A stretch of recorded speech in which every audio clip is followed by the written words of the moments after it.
coffee this time. Probably shouldn't set it there. This is my new mic setup. Just gonna hold it instead. It just fixes all the audio problems. It looks a little bit stupid. Might have to get a proper handheld mic just because it just makes things easier. This just sounds good no matter what sort of room I'm in, so do the trick for now. Or are you gonna make an appearance? I was gonna say, should I leave? My finger. This is Christina's appearance in this video.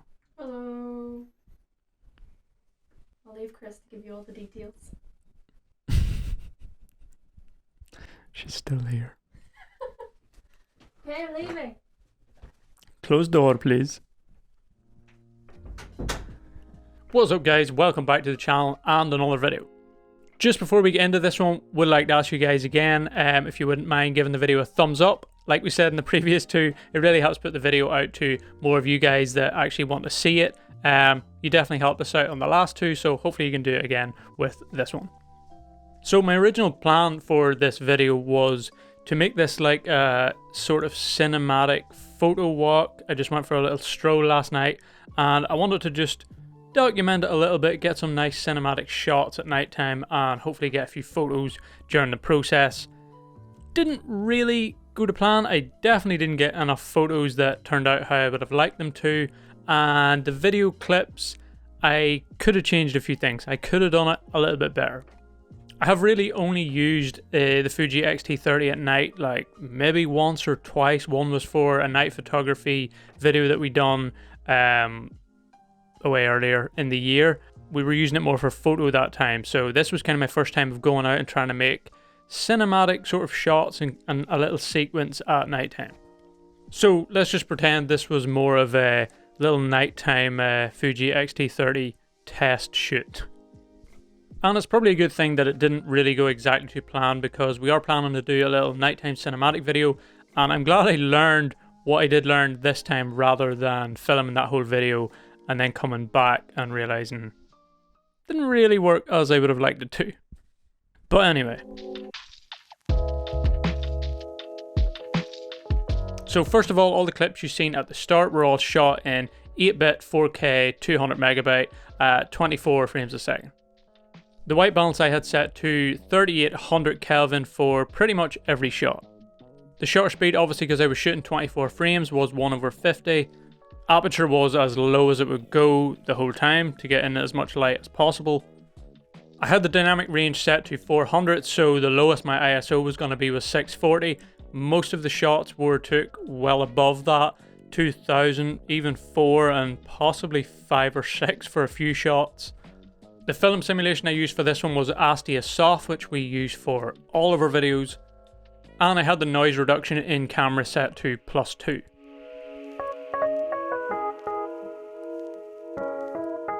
So overall, I think the footage turned out pretty good. It was very dark. I was walking along the beachfront and really the only lighting was from all those lamps, which do look really bright, and at the actual source of the light they are really bright, but they're not really casting too much light onto too much of the area around it. Literally just a few yards around where the bottom of the light is, and the grass and stuff that was there wasn't really lit too much, and there was literally no moonlight whatsoever. Even though the moon the previous night was really bright, it just wasn't around, so there was no moonlight coming in. So all those shots along the front really didn't have a lot of lighting going on. It was quite dark. I thought it would have been brighter with all those lights than it actually was. It didn't really go into the town, which would have been a lot brighter, to be fair. If you're in a town or a city, you just have a lot more sort of ambient light going on. The whole street is lit up more than where I was, which may not have been the best idea looking back. I probably did push it a bit too far. The problem was obviously in the shadows. It was very dark, hard to bring any detail back, and that's just because it was very contrasty, and I feel like I did underexpose some of the shots, even though when I was looking at it, it didn't look like it was underexposed. It was hard to know. But overall, not too bad. improvements I think can be made. I did do some color grading to the footage in Premiere Pro, mainly just adjusting the mid-tones and trying to drag out some more detail from those slightly darker areas, just so that the whole scene wasn't just a load of lamps. Increasing the shadows didn't really do too much because I had sort of lost all detail in them, so I increased the mid-tones a little bit. I did also kind of try to create that Orton effect on the video clips, just to get that nice glow around the highlights and stuff, which I do think really makes those nighttime clips look nice. It almost replicates like the cine soft sort of pro mist look to your footage. There is definitely a few things I will do differently, and I'm actually looking forward to going out and trying it again, making these changes. First off, the Astia soft profile that we use for our videos, probably too contrasty. Definitely too contrasty for shooting in those darker conditions. The shadows in Astia Soft, even though I have them as high as they can go in camera, I have it set to +2 or -2 to bring up the shadows. It's still too dark.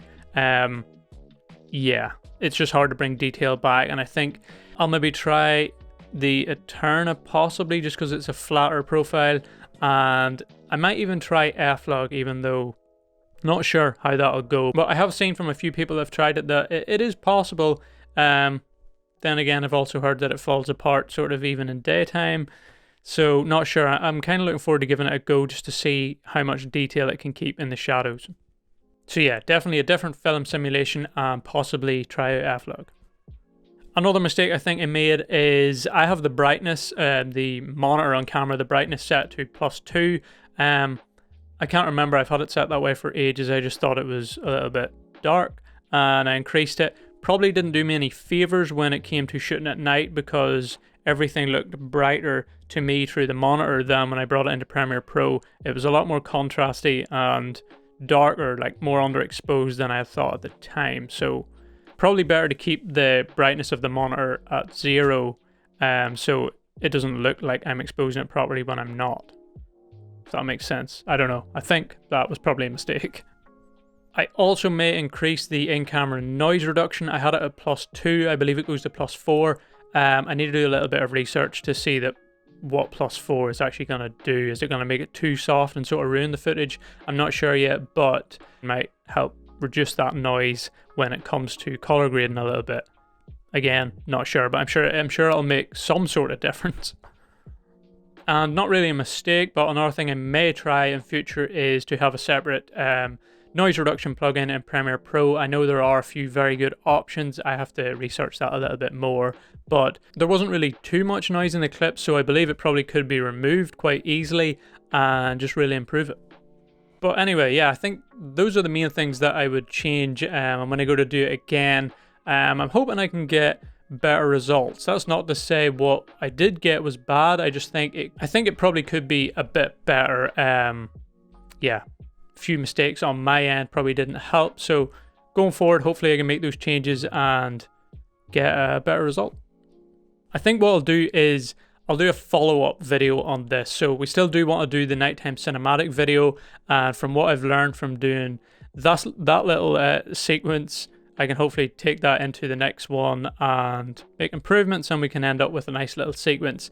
And then I think I'll follow up this video with what I changed, how that went, and hopefully that'll help you guys if you're going out to film stuff at night with your Fuji XT30 or another Fujifilm camera, because they all have pretty much the same options. Most of them have similar options. So yeah, not the video I was expecting to make, but I thought I would talk a little bit about it, and hopefully you found some of that helpful. Learned from my mistakes as I did, and yeah, like I said, I'll do a follow-up at some point soon.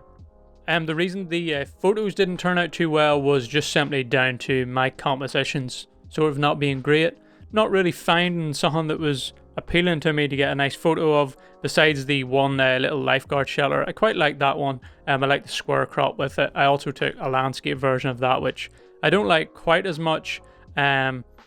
The ISO for those shots was quite high too, and I'm quite happy with how the Fuji dealt with those.